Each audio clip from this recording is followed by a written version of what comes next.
এবার তুমি আমার সামনে এই ভিডিওটা ডিলিট করে দাও। আমার স্বামী যদি জানতে পারে অনেক বড় ঝামেলা হয়ে যাবে। কি বললি? তোর ভিডিও আমি ডিলিট করব?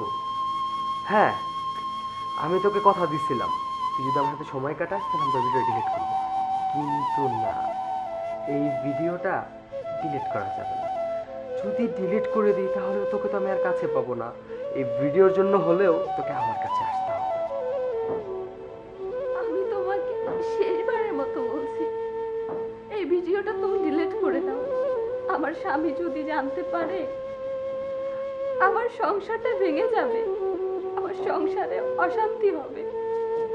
আমি তোমাকে হাত জোড় করছি, তুমি এই ভিডিওটা ডিলিট করে দাও। দেখবো না, দেখবো না।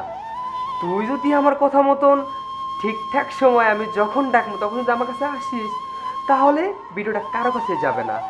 আর তো বুঝতেই পারতেছিস, যদি আমার মনোরঞ্জনের ব্যাঘাত ঘটে, আমি যদি তোকে কাছে না পাই তাহলে অটোমেটিকলি তোর শ্বশুর বাড়ির লোকজনের কাছে ভিডিওটা চলে যাবে।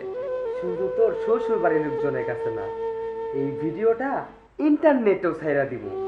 যদি তুই আমার মনোরঞ্জনের ব্যাঘাত করস, আমার আবার কাম আছে, আমি যাইতাছি। কালকে 3টা বাজে চলে আসিস, দেরি করিস না কিন্তু। তুই কি মানুষ না অমানুষ? আমরা তোর বিচার করব, একদিন না একদিন এর ফল পাবি। আচ্ছা বেবি, অনেকদিন তো হলো আমাদের সম্পর্ক হলো, চলো না আমরা এখন বিয়ে করে ফেলি। বিয়ে? হ্যাঁ। আরে বাবা, প্রেমই তো খেলা হলো না, আবার বিয়ে করব কেন? আগে প্রেমের স্বাদটা মিটাই, তারপর বিয়ে করি। আমাকে তো বাড়ি থেকে বিয়ের জন্য চাপ দিচ্ছে, আর তুমি তো আমাকে বলেছিলে যে তুমি আমাকে বিয়ে করবে, আর এই জন্য তো আমি তোমাকে সবকিছু দিয়ে দিয়েছি। তোমাকে বিয়ে করব আমি?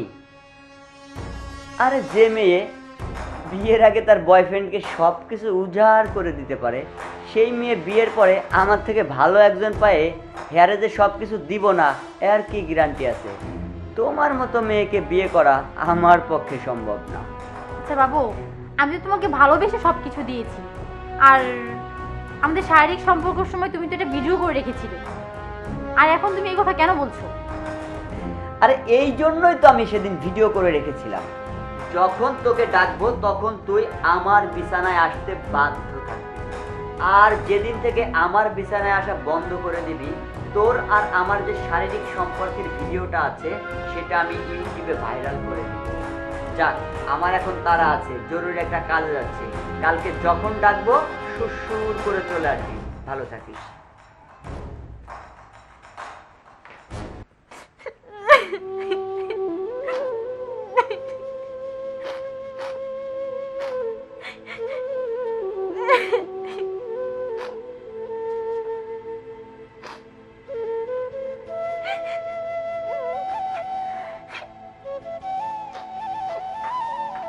কি রে বৃষ্টি, কি হয়েছে?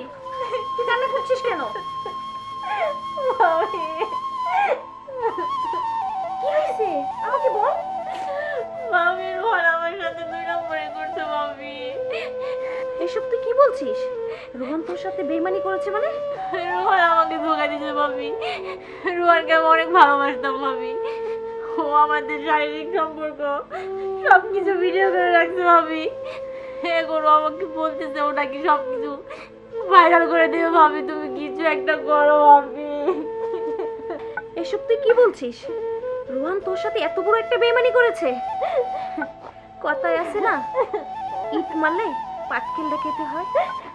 আজ সেটাই আমাদের ফ্যামিলিতে ঘটছে। তোর ভাইয়া যেমন সুমাইয়ার সাথে যে কাজটা করেছে, ঠিক রোহানও সেম তোর সাথে ওই কাজটাই করেছে। ঠিক আছে, আমি তোর ভাইয়ের সাথে কথা বলছি, এই একটা বিহিত করেই ছাড়বো আমি। বস।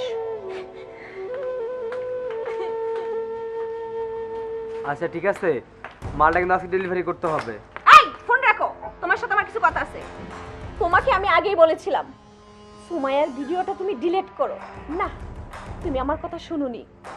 এই ভিডিওটা দেখিয়ে তুমি মেয়েটার উপর রাতের পর রাত দিনের পর দিন অত্যাচার করেছো, ব্ল্যাকমেইল করে চলেছো। দেখো সেই একই ঘটনা তোমার বোনের সাথে ঘটেছে। কি বললা? হ্যাঁ, আমি সত্যি বলছি, তোমার বোন রোহানকে ভালোবাসে, আর ভালোবেসে সব কিছু উজাড় করে দিয়েছে। আর রোহান কি করেছে?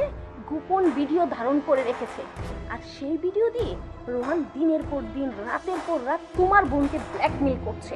তুমি যেভাবে সুমাইয়ার গোপন ভিডিও ধারণ করে তাকে তুমি ব্ল্যাকমেল করছো, ঠিক সেম টু তোমার বোনকে রোহান সেই গোপন ভিডিও বানিয়ে ব্ল্যাকমেল করছে।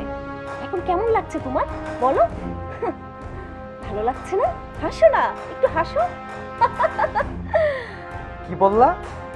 ওই রোহানের এত বড় সাহস, ও আমার বোনের সাথে এরকম করতেছে? আমি তো ওকে খুন করে ফেলবো। এখন কেমন লাগে? ইট মারলে পাটকেল কেটে হয়, বুঝলে? বউ, আমি আসলে বুঝতে পারিনি, আর আমি ব্যাপারটা এইভাবে ভাইবাও দেখি নেই। আজকে আমি সুমাইয়ের সাথে যা করতেছি এটা তো আমার বোনের সাথে হতে পারে। বউ, তুমি আমার চোখ খুলে দিছো। আমি এখনই যাইতেছি, আমি এখনই যাই সুমাইয়ের কাছে মাফ চাইতেছি। আমি আমার কৃতকর্মের জন্য ওর কাছে মাফ চামো।